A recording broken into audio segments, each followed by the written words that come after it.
For me now, there's a much greater awareness of the sort of emotional component of chronic pain, and that I don't necessarily have to put even a label on it like fear that makes it so clear that fear is now different from guilt, and you have these two different states. But maybe the two of those are really working together somehow, and are creating a kind of experience where there's meaning involved in it.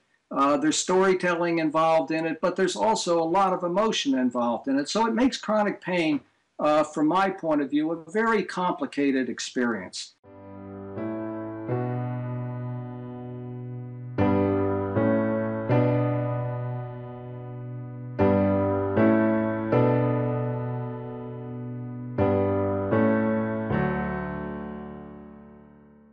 So there were two pieces of research that were behind it.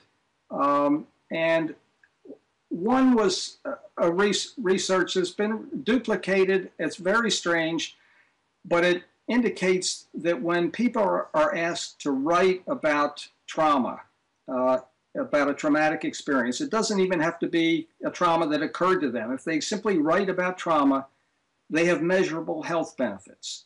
And this has been replicated in any number of groups. And it's even been replicated with patients with rheumatoid arthritis. So there is a demonstrable, measurable symptom reduction for people who write about trauma. Why is that? I'm not quite sure. And, the researchers are good enough researchers that they won't speculate on something they don't have an answer for.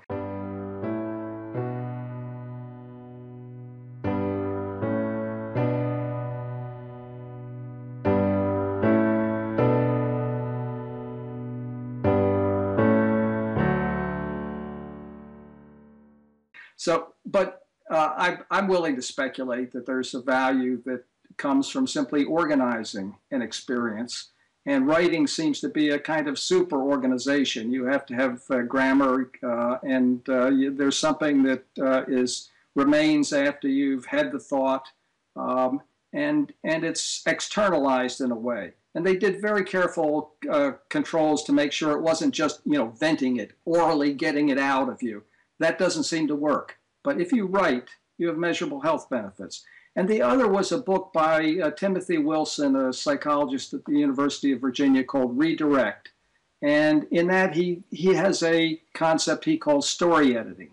And he's convinced, and has very good research to back up the claim, that lots of us get stuck in telling certain kinds of stories that are either unproductive or harmful. A really easy example is in education. People know pretty well now that if teachers have low expectations for their students, the students don't perform very well. If the teachers have high expectations for the students perform better.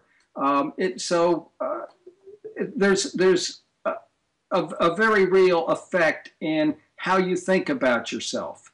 So if you think you have no expectations of doing well, that's probably how it's going to work out for you. In terms of pain, if you have a belief, for example, or an expectation that this back pain that you're feeling is now going to disable you for the rest of your life, that's pretty much going to correlate with an outcome. So that belief, that story that you tell yourself is a harmful story.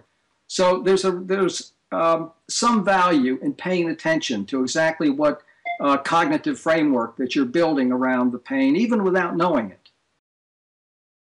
So the purpose of the exercise was to explore a little bit in an explanatory way these two concepts, and to get people to write a story about pain from a personal point of view, and then to bring in another final concept that Timothy Wilson has, and that's a concept of story editing.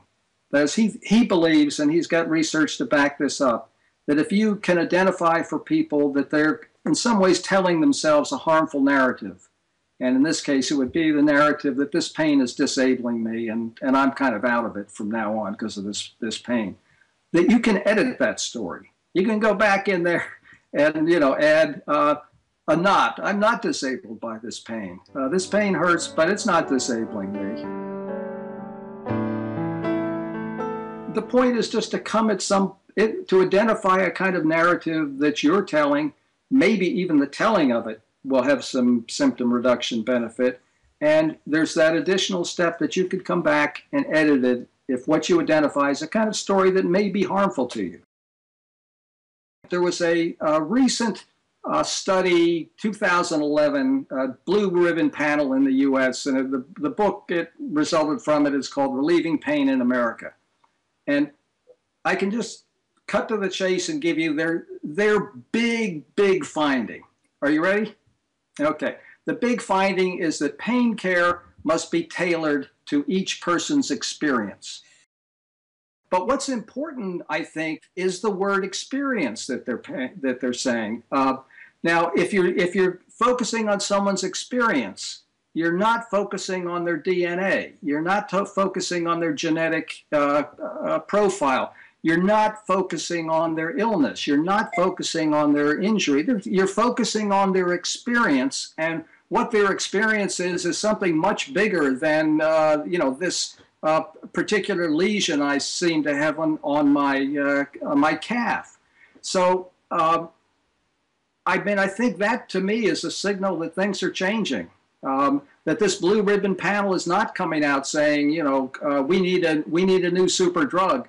They're saying pain care must be tailored, and I love the metaphor they're using of tailoring. I mean, what they're saying is that one size fits all, ready to wear, off the rack, pain care doesn't work. And that each person's experience is as unique as each person's body or each person's way of walking down the street. And that the pain care is in some ways going to have to recognize that and be tailored to it. And that's where I think if we can figure out how to bring in some of these other non-drug responses that honor the complication of pain rather than try to reduce it to something that's oversimple, I think people with pain will be in a better place. And that's really my interest.